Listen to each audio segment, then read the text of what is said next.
Gloria. Today I want to share with you how to prepare your masa for tamales from the Maseca mix.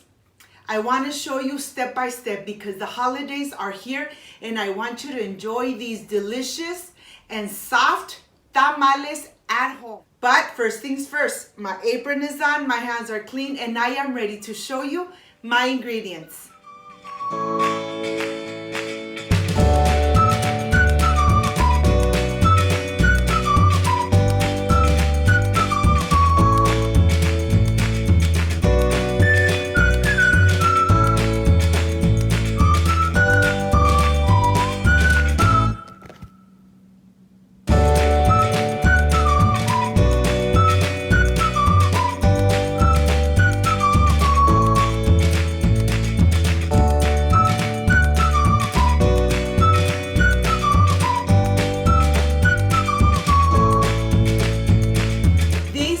The ingredients: corn husks, of course, for the tamales.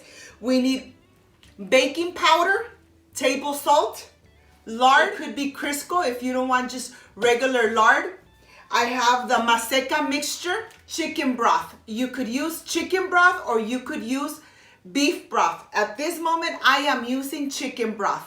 This is everything you need to make these delicious homemade tamales at home and enjoy them for the holidays. So let's get started. I want to start by showing you how the lard looks. It's really thick and the color, it's not white, it's a little yellow, and that's exactly how it should be. But I want to show it to you from close-up so that you could see the difference when you start mixing it, and even the lard changes color when it's ready, so that we could add the additional ingredients. Look at this, it's nice and thick and it's kind of yellow. Well, here I want to start by adding 2 cups, filling 2 cups of the lard, and you want to make sure that you measure them exactly so you don't over add lard to your tamales. Here I'm going to start adding the first one, and this is the second one. We're going to go ahead and just add it here to the mixer. You could even do it by hand, but you know something, it's going to be a little longer. Here, I'm going to go ahead and start adding it to my stand mixer. And we're going to go ahead and mix it for about 20 minutes until the lard has changed color and it's nice and puffy. After the 20 minutes, look how this looks. It looks like frosting. The color has changed to really white color. It's no longer yellow, and it's really, the texture, it's like butter. It's really soft, but yet very pliable.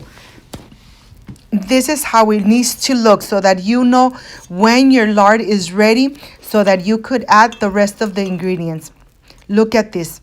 Let me go ahead and put it on this side to my board so that you could really see the color of the lard. Look at this. It's completely white. It looks like frosting, and that's exactly how it should be looking. Right now, I'm going to go ahead, put it back in, and continue mixing it for just about 5 minutes until I get the ingredients ready. I have my chicken broth here, and to this, I'm going to add the table salt. I'm going to add the baking powder, and I'm going to go ahead and just whisk it, making sure that everything incorporates perfectly.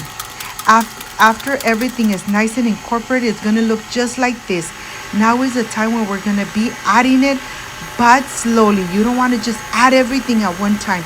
You want to be adding it a little bit at a time until you are completely done. So the lard starts mixing and incorporating the liquids. We're gonna go ahead, let it mix for about 5 more minutes, and now I am ready to remove it. I'm gonna remove it, and I'm gonna add this other spatula. And now I am ready to continue mixing while I get ready the dry ingredients.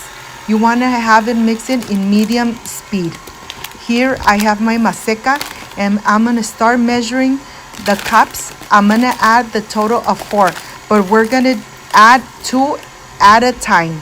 So this is the first one, the second one, and we want to add it a little bit at a time. You don't want to drop everything in there. You just want to add it a little bit at a time so it starts incorporating with the lard. After you added the 2 cups, let it mix for about 5 minutes.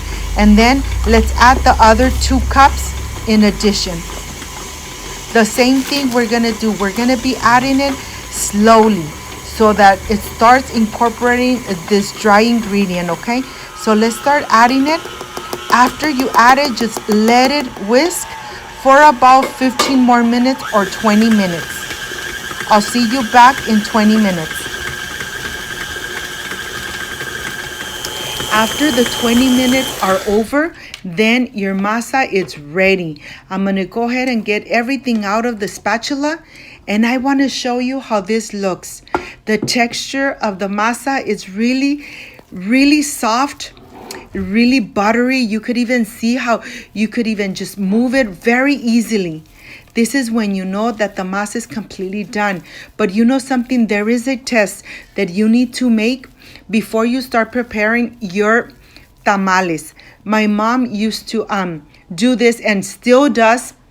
She showed us that we get a glass of water. We add 1 teaspoon or tablespoon of the masa. And if the masa goes all the way to the bottom, that means we need to continue mixing. But if it stays right on the top floating, that means that your masa is well prepared. It has enough lard and it has enough liquids. So to this is perfect. As you could see, both scoops are floating. This is completely done. And now I am ready to just add back those little tablespoons of the masa, and I'm going to start transferring to my plate. Look what beautiful plate I have here. I'm going to go ahead and scoop all the masa out and just get everything ready, because I want to show you how you add it to the corn husk. Look at this. Look how soft it is. There's no lumps. Everything is perfectly incorporated. There's no liquids. It's not runny. This is exactly how you want it. Look at this. Okay, now I want to show you what I do with my corn husks. Of course that you could add any ingredient you want to add to your tamales, but here I just want to show you there's always one smooth side of the corn husk and one that is a little rougher. You're going to use the one that's very smooth to add your masa, and this is how I add the masa for my tamales. You just scoop it out and then you just do this, and look at this. It's really nice and smooth. It's not bumpy at all. Like I said, it looks like the texture is almost like butter, very soft, very spongy. And this is one. Let me show you one more corn husk so that you could see how easy it is to make this masa at home. And of course, enjoy your delicious tamales. You could add beef, you could add pork, you could add many different things to your tamales.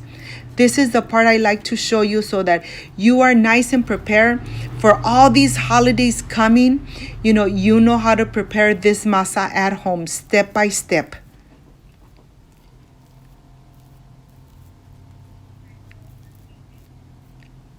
Okay, this is now completely done completely. And now I just want to show you that I am completely done and I am ready for the presentation. So I'll see you in just a little bit. Thank you for watching.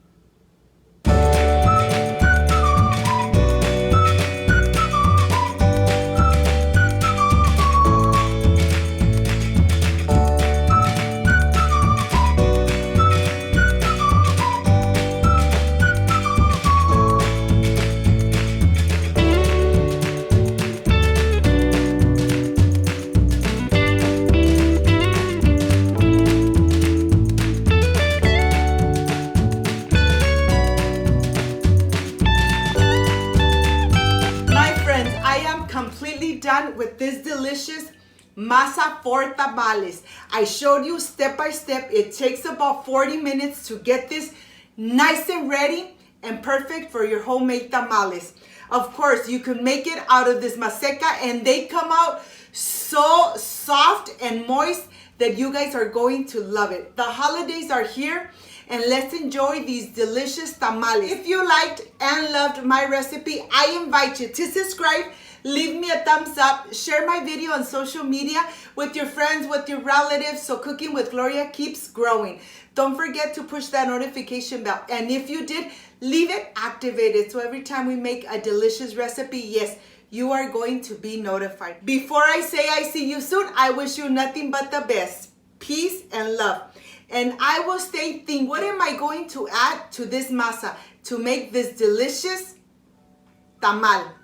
I'll see you on my next delicious recipe. Bye-bye.